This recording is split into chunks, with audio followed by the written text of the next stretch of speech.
Kozhikode Pantheerankavu toll പ്ലാസയിൽ toll പിരിവ് ആരംഭിച്ചിട്ടില്ല എന്ന് ദേശീയപാത അതോറിറ്റി. നിലവിൽ നടക്കുന്നത് ട്രയൽ റൺ മാത്രമാണ്. പണം വാങ്ങുന്നില്ല. ഒരാഴ്ചയ്ക്കുള്ളിൽ ടോൾ പിരിവ് തുടങ്ങുമെന്നും NHAI. No. Toll collection will start after approval. It is expected within week we will start the toll collection, but dry run has started. Faisal അസീസുണ്ട് വിവരങ്ങൾ നൽകാനായി. ഫൈസൽ, കഴിഞ്ഞ ദിവസങ്ങളിലൊക്കെ സാമൂഹ്യ മാധ്യമങ്ങളിലടക്കം വലിയ തരത്തിലുള്ള ഒരു പ്രചാരണം ഉണ്ടായിരുന്നു. ജനുവരി 1 മുതൽ ഇതിലെ കൂടെ കിടക്കണമെങ്കിൽ ടോൾ നൽകണമെന്നുള്ളൊരു പ്രചാരണം ഉണ്ടായിരുന്നു. അപ്പോൾ എന്താണ് ഇപ്പോൾ NHAI ശരിക്കും പറയുന്നത്? ഇപ്പോൾ ട്രയൽ റൺ മാത്രമാണോ അതോ ഈ ആഴ്ച തന്നെ പണം പിരിവ് തുടങ്ങുമോ? എന്താണ് ശരിക്കും സംഭവം? അജി കുഞ്ഞുമാൻ അത് തന്നെയാണ്. അതായത് രാമനാട്ടുകര വേങ്ങൂർ ദേശീയപാത 65 വേങ്ങൂർ രാമനാട്ടുകര റീച്ചിൽ പന്തീരങ്കാവ് ടോൾ പ്ലാസയിലാണ് ഇന്നു മുതൽ ടോൾ പിരിവ് ആരംഭിക്കുമെന്നുള്ള രീതിയിലുള്ള വാർത്തകളും കാര്യങ്ങളും ഉൾപ്പെടെ സമൂഹമാധ്യമങ്ങളിൽ ഉൾപ്പെടെ വലിയ രീതിയിൽ പ്രചരണം ഉണ്ടായിരുന്നത്.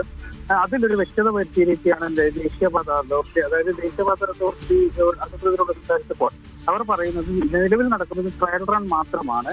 ആ ട്രയൽ റൺ കൊണ്ട് ഉദ്ദേശിക്കുന്നത് ഭാവിയിൽ ഇപ്പോൾ ടോൾ പിരിവ് തുടങ്ങുമ്പോൾ അതെങ്ങനെ സുഗമമായി മുന്നോട്ട് കൊണ്ടുപോകാം, ട്രാഫിക് ബ്ലോക്ക് ഒക്കെ ഒന്നും ഇല്ലാതെ അതിന്റെ ഭാഗമായി കൊണ്ടുള്ള ഒരു ട്രയൽ റൺ ആണ് ഇപ്പോൾ നടത്തിക്കൊണ്ടിരിക്കുന്നത്. അല്ലാതെ പണമൊന്നും തിരിച്ചുന്നില്ല എന്ന് തന്നെയാണ് ദേശീയപാത അതോറിറ്റി വ്യക്തമാക്കുന്നത്. ഒരാഴ്ചക്കകം തന്നെ ടോൾ പിരിവ് തുടങ്ങുമെന്നും ദേശീയപാത അതോറിറ്റി അധികൃതർ വ്യക്തമാക്കുന്നുണ്ട്. ഏതായാലും നിലവിൽ നിയന്ത്രണങ്ങളൊന്നും ഏർപ്പെടുത്തിയിട്ടില്ല. അതുപോലെ ടോൾ പിരിവൊന്നും തുടങ്ങിയിട്ടില്ല.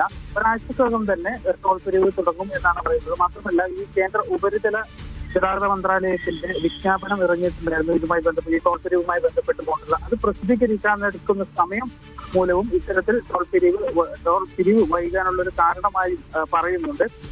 ഒപ്പം തന്നെ എടുത്തു പറയേണ്ട മറ്റൊരു കാര്യം, ഈ ബൈക്കുകൾക്കൊന്നും ഈ ദേശീയപാതയിൽ പ്രവേശനമില്ല. മാത്രമല്ല, വിവിധ കൺസെഷനുകളും ഒക്കെ ഏർപ്പെടുത്തിയിട്ടുണ്ട്. നമുക്ക് കഴിഞ്ഞ ദിവസം അത് റിപ്പോർട്ട് ചെയ്തതാണ്. അതായത് 20 കിലോമീറ്റർ ചുറ്റളവിലുള്ളവർക്കൊക്കെ തന്നെയും 355 രൂപയുടെ പാസ് എടുത്താൽ ഒരു മാസം എത്ര തവണ വേണമെങ്കിലും യാത്ര ചെയ്യും. അത്തരത്തിലുള്ള പാസുകളും കൺസെഷനുകളും ഒക്കെ തന്നെ ദേശീയപാത അതോറിറ്റിയുടെ ഭാഗത്ത് നിന്ന് ഉണ്ടായിട്ടുണ്ട്. ഏതായാലും ഇപ്പോൾ നിലവിൽ അവിടെ ടോൾ പിരിവ് തുടങ്ങിയിട്ടില്ല എന്നാണ് അധികൃതർ വ്യക്തമാക്കുന്നത്.